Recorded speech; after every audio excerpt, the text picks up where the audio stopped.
South ఇండియాలోని అతి తక్కువ ధరలకి రత్నాలనందించే ఏకైక సంస్థ 6JVR. నమస్తే, వెల్కమ్ టు సుమన్ టీవీ.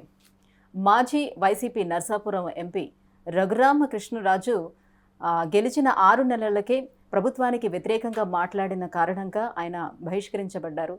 అక్కడ నుంచి టీడీపీలో టికెట్ను ఆశించారు, ఆ తర్వాత జనసేన నుంచి టికెట్ను ఆశించారు, తర్వాత బీజేపీ నుంచి టికెట్ని ఆశించినప్పటికీ కూడా ఆయన ఆశ ఫలించలేదు. ఇంత రాజకీయ అనుభవం ఉన్నటువంటి వ్యక్తికి ఎందుకు ఈ రకంగా చుక్కెదురైంది? ఈ అంశంపై మాట్లాడేందుకు మనతో పాటు ఉన్నారు senior political analyst Chandu Srinivas గారు.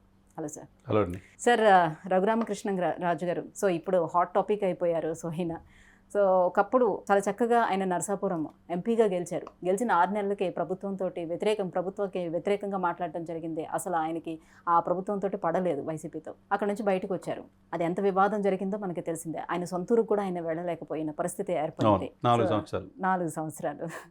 సో ఫైనల్లీ వాళ్ళతో విభేదించిన తర్వాత టీడీపీ నుంచి కానీ జనసేన నుంచి కానీ లేదంటే అట్లీస్ట్ బీజేపీ నుంచి కానీ పోటీ చేస్తాను డెఫినెట్గా అని అన్నారు. బట్ ఎక్కడ కూడా సీటు దొరక్కపోవడానికి ఏంటి రీజన్? అంటే అందరికీ ఎప్పుడు తల్లో నాలుగులాగా మీడియాలో ఉండే వ్యక్తి రచ్చబండ ద్వారా ఎప్పటికప్పుడు అవేర్నెస్ తీసుకొచ్చి ప్రభుత్వ వ్యతిరేకతని ప్రజలకు తెలియజేశాడు ఆయన.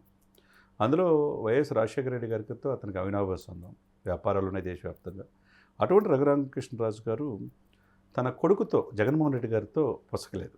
మీరు అన్నట్టు నర్సాపురం ఎంపీ అయిన 6 మాసాలకే ప్రభుత్వ పాలసీలు, జగన్మోహన్ రెడ్డి గారిని అపాయింట్మెంట్ రాకపోవటం, ఇన్ని పలు రకాలుగా చెప్పే సలహా తీసుకునే పరిస్థితులు లేరని చెప్పేసి ఆ రోజు నుంచి ఎగనెస్ట్గా మాట్లాడటం వల్ల ఇతన్ని రాజద్రోహం కింద నాయకుడి మీదే ముఖ్యమంత్రి మీద ఇట్లా చేస్తున్నాడు అనేక కేసులు పెట్టి ఆయన్ని ఎలా ట్రీట్మెంట్ ఇచ్చారో మనకు తెలిసిన విషయమే. ఆయన్ని ప్రత్యక్షంగా మనం చూసాం. చివరికి ఆయనకి మోదీ గారు ఇక్కడ బీజేపీ సెంట్రల్లో కూడా రిప్రజెంటేషన్ ఇచ్చుకోబట్టి ఆ రోజు సెంట్రల్ భద్రత మధ్య మిలిటరీ హాస్పిటల్ ఆయన చేర్పించడం వల్ల సేవ్ అయ్యాడు. ఆ రోజు చూసాం ఆయన్ని 2 కాళ్ళు ఏ విధంగా తీవ్రంగా కొట్టారు, ఆపరేషన్ చేయించుకున్నా వదలలేదని చెప్పేసి కొన్ని సందర్భాల్లో ఆయన చెప్పాడు. గుండెల మీద కొట్టుకొని నన్ను డైరెక్ట్గా అవమానించారని. అంటే ఎంత ఆస్తులు ఉన్నాయండి, కొన్ని వేల కోట్లు ఉంటాయి ఆయనకు కూడా.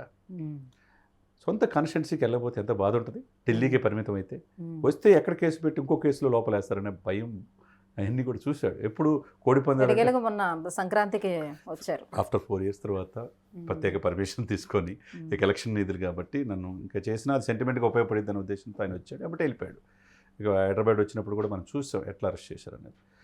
అప్పటి నుంచి ఏంటంటే ఆయన ఈ పొత్తుకు వ్యతిరేకంగా కూటమి సక్సెస్ కావాలని మొదటి నుంచి కోరుకున్నాడు. పవన్ కళ్యాణ్ గారు, టీడీపీ, జనసేన ఈ 3 కలిసి వెళ్తున్నాయి అనేది మొదటి నుంచి చెప్తున్న వ్యక్తి. ఈ కూటమి తరపున అది జనసేన కావచ్చు, టీడీపీ కావచ్చు, లేదా బీజేపీ కావచ్చు, నాకు టికెట్ డెఫినెట్గా వస్తుందని చెప్పి బాహాటంగా పలు సందర్భాల్లో చెప్పాడు.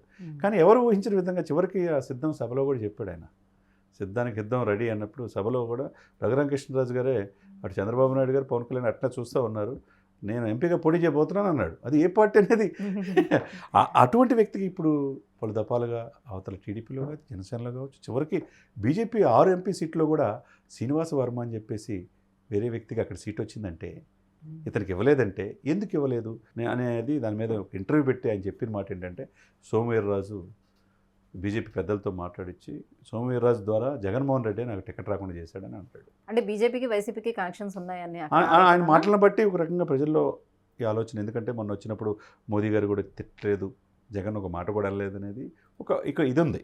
ఈ పాయింట్ ఆఫ్ వ్యూ అతను టికెట్ రాకపోవడం ఒక రకంగా ఆశ్చర్యమే రాజకీయాల్లో. ఎందుకంటే ఈ పొత్తుకి నేను కూడా ఒక పాత్ర వహించానని చెప్పి అన్న వ్యక్తి చంద్రబాబు నాయుడు ఇప్పుడు వెళ్తే అక్కడ ఆయన స్వాగతం పలికే వ్యక్తికి టికెట్ రాలేదంటే ఇంకెవరికి వస్తుందంటే శ్రీనివాస వర్మని మొదటి నుంచి 40 సంవత్సరాల నుంచి పార్టీ కనిపెట్టుకుని ఉన్నాడు, ఆయనకి ఇచ్చారు. ఇకపోతే విజయనగరం పోటీ చేయమని చెప్పి ఒక ప్రపోజల్గా మొన్న నడిచింది.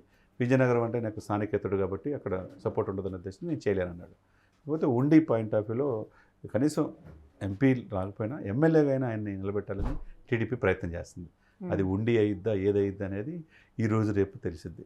డెఫినెట్గా ఆ విషయంలో ఒక రకంగా జగన్ నాకు టికెట్ రాకుండా చేసిందని చెప్పి బహిరంగ చెప్పాడు. ఎందుకు టికెట్ రాకపోతే అంటే ఆయన ప్రసంగాలు కావచ్చు, ఆయన ప్రభుత్వ వ్యతిరేకంగా ఎప్పుడు కూడా అందరికంటే ఎక్కువగా జగన్మోహన్ రెడ్డి గారిని విమర్శించింది రఘురామకృష్ణరాజు. ఎందుకంటే తనకు పట్టిన దెబ్బలు ఏందనేది తెలుసు కాబట్టి. కాకపోతే ఇప్పుడు ఆయన సీట్ ఇవ్వకపోవటం ఏ పారామీటర్స్ మీద బీజేపీ లేకపోయిందో, బీజేపీ మేము చూసుకుంటాం ఇవ్వకపోతే ఏమైంది, టీడీపీ నుంచి చూడొచ్చు కదా. అదే టీడీపీ ఇవ్వచ్చు. అది చంద్రబాబు నాయుడు గారికి మొదటి నుంచి కూడా రఘురామకృష్ణరాజు వాళ్ళిద్దరి మధ్య మంచి అనుబంధం ఉంది కాబట్టి టీడీపీ అయినా ఇవ్వాల్సింది. టీడీపీ ఇవ్వలేకపోయింది.